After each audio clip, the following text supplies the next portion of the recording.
Who has attended yesterday's Apache Software Foundation's presentation? Rich Cohen and William Zhang's presentation. Raise your hand. No, the speaker doesn't count. Anyhow, okay.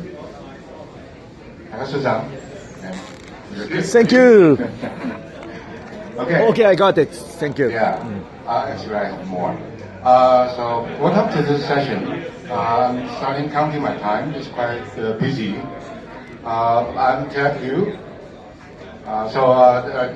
Briefly introduce myself. I currently wearing three hats. The first hat is Kai Yuan She, and the co-founder, and Kai Yuan She is an open source, ground up open source alliance in China. So we founded in 2014. So we call ourselves the home of open sourcer, and we call it a community of communities of open sourcer. I'm also in the Apache Software Foundation. My third hat is the open source rainforest advisor. So I have three hats. So you can see the Patrick's picture up there. Previously, I was with a few companies and startup and some multinational company. So you can see the green one. Green means open source. So the green one all related with open source. The red one actually is year 2000 when the dot-com bubble burst. I was with one of the top 3 Linux distribution in the world, but they never went listed. So it's a startup failure, but it's a good lesson to me. So I started to embrace open source since then. So my I call it three-body experiences, and one is in Taiwan. Born and grew up in Taiwan, in the U.S. and in China for 22 years. So I call it three-body experiences. So who have read the book? Okay. You did? Yes, I did. Three-body problem. Yes. Have you read the book? Okay. Yes. Just published in Japan last 2 years. Try connection for power. So let's solve your 3 problems for different devices. Anyhow, the last book says death end, but I don't believe that. I believe that penguin gonna conquer the world, and love and peace and open source gonna conquer the world. Anyway, this is quite intriguing, and so that everybody can reach out to me through this contact method. Okay, today I talked about open source market dynamics and the developer booming globally and in China. So we can see that the open source adoption has been increasingly growing everywhere, even in China. And nowadays, the open source acquisition and adoption in the enterprise is larger than the proprietary one. You can see the stats here. Right? Then proprietary software, the blue one, and the OSS commercial, and the OSS community software, and it also happens in China the same way. Also, we can see the OSS adoption in the industry, in many industry like financial and energy, even in the entertainment industry like Academy Software Foundation. Sorry, it's wrong. Academy Software Foundation. Right, and for developer, China is one of the fastest growing market in the world. Currently, the compound annual growth rate is 19%. It's one of the fastest market in the world. And but the challenge is that we have many projects. From my experience, that in 2015, when we started Kai Yuan She, then we do the first Apache Roadshow in China. Right? There's only one project, Apache Killing, and it's a top-level project. And nowadays, today, we have 34 projects, and 23 of them have been graduated as a top-level project. 11 still incubating. So, but however, the successful business model is yet to be approved, yet to be proved, and the people are still the investors, the venture capitalists. They are eager to invest on open source project, but then you can see that last week in Hong Kong, there's a Web3 conferences. So the one table, there's 9 investors, only one project. That's a very pleasant experience, right? And 9 investors approach you. So open source project is very popular. Then there are fewer investors. They look into the project, right? So the successful model is yet to be proved yet, right? And we know that China's big enterprise and startup open source business, when going through these stages, consumer stage and the participant stage, contribution stage, and the leader stage. But I would say that most of the Chinese enterprise, even the top 500 enterprise or small, medium enterprises, are still in a very early stage, and most of them are still in the early stage. Right? And the problem is that the capability gap, including the compliance and governance capability, and the capability to participate in the open source community. That was led by the reason of misunderstanding of open source. And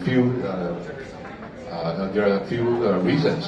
One is Rich Bowen mentioned yesterday, free as a free puppy. They think it's free. Actually, you raise up a dog, a puppy dog is not really free. You need to spend a lot of time to take care of the puppet. And excuse me, the compliance. The many enterprises, they don't understand how to use that open source software correctly. That creates a technology depth and the security issues. So the compliance is one major issue here. The selection, then they don't know how to select a robust, well-built, and sustainable project. So that also creates an issue there. And also they don't know how to choose their open source project business model going forward. So that it's been challenged by the corporate leaders and how that open source project and this business model can be profitable and sustainable. Yeah. And the next one is I think that most companies and a lot of the developers in China, they don't really understand how to grow their community or participate in the community here. All right. So here comes play the open source rainforest. It's probably the one of very few community that focus on, bring the enterprise open source to a better place. So that they position themselves as a partner of choice. And okay, my time has shown 6:15, 6 minutes and 15 seconds. So I have my time. Thank you. So our vision is driving enterprise growth with open source. So our mission is to building open source knowledge framework and empowering enterprise open source capabilities. Yeah, in China there's a phenomenon is that either the biggest enterprise they lead open source project or the startup. What's missing is a small and medium enterprise. They don't have resources, they don't have knowledge. but the top enterprise are mostly led by who has a strong open source projects, mostly from ICT, internet, communication, telecom, and other traditional industry. They still try to figure out how to do the open source. I believe that represents a huge opportunity here. So that's our approach. We work with the industry customer. We help them understand open source. We help them know how to use open source and contribute to open source. Then finally become a leader, thought leadership. Right? So we come up with the open source empowerment program. And currently we roll out 9 courses out of 11. So from 4 different categories. Understand open source and its best practices, and open source compliance supply chain management. That's the value proposition, right? That echoes what Rich said yesterday. And enterprise open source value chain and strategy, business model, so on and so forth. There's 2 more courses that is under development, right? This is the history and journey that how we prepared and published these courses. And back in last year, that was almost this time, in August, and we published 2 more courses. I was one of the speakers, right? And actually, Fourth Asia Summit is the first one that we launched this, announced the 5 more courses. And so I'm supposed to announce it back in China. But this is a test bed. I announced it in Fourth Asia Summit. So 5 more courses will be launched. And then remember, there's 2 more courses, and the last 2 courses that focus on open source usage and ecosystem building. Then we take a different approach, and we talk to people who has real practice and real experience how to do open source governance, how to do open source project. So like ZTE, the telecom, one of the telecom equipment provider in China, Ant Group, one of the largest internet financial group in China. And also we talk with one community health measurement project called Open Source Compass that help enterprise open source project to evaluate whether this project is robust enough, whether it is sustainable, right? Okay, and more to come. We interview with talked to ByteDance, Linux Foundation, OSPO Group, DD Global, WeBank, so on and so forth. So that we put all these fireside chat together and make a more interactive conversation, and we accumulate their experiences and the best practices together for these 2 courses, right? Open source usage and the open source ecosystem building. We learn from their experience. All right. Actually, we have 1